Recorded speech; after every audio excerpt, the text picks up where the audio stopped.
What's going on, everybody? Alex here, and today we're looking at the two opening games of the NBA season last night.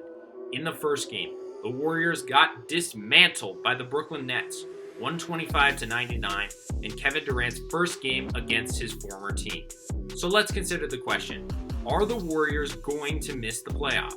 And I believe that this is not an overreaction, and here's why. So after losing Klay Thompson for the season due to a torn Achilles, the Warriors traded for Kelly Oubre Jr., which cost them almost $80 million when combining his salary and the luxury tax. Not only was this one of the worst moves in NBA history from a financial standpoint, but also the way the Warriors use Oubre doesn't make basketball sense. They tried to pair Oubre with last year's trade deadline acquisition Andrew Wiggins in the starting lineup.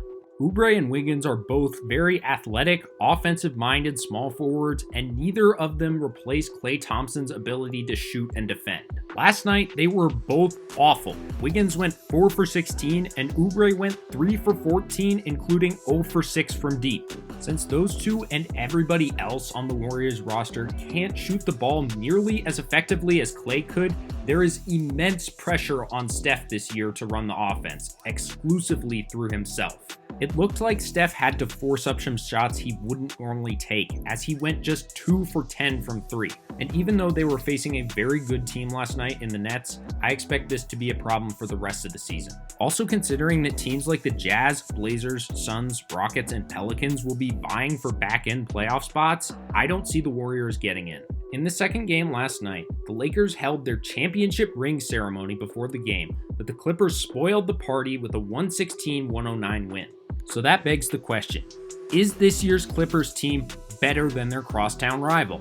And the answer is no, this is an overreaction. All throughout the offseason, the Clippers have been hearing all the insults about how they blew a 3-1 lead to the Nuggets in the Western Conference semifinals while the Lakers were crowned NBA champions. Watching the Lakers get their championship rings was the icing on the cake and provided the Clippers a ton of motivation to win this game, especially Paul George, who was non-existent last postseason. Despite passing the ball to the ref late in the first quarter, George had one of the best games of his career, shooting 13 of 18 for 33 points against arguably the best defense in the league.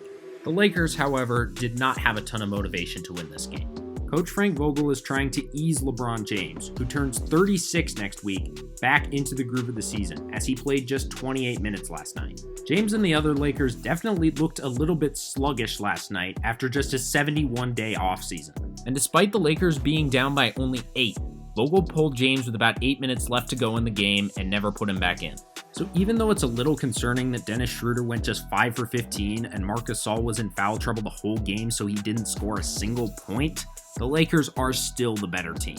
So there are my reactions to opening day in the NBA. Let me know what you guys thought of it in the comment section. And as always, please drop a like. It really helps this channel. And if you want more content like this, subscribe to the channel and turn on your notifications so you don't miss a video. And other than that, peace out, y'all, and I'll see you next time.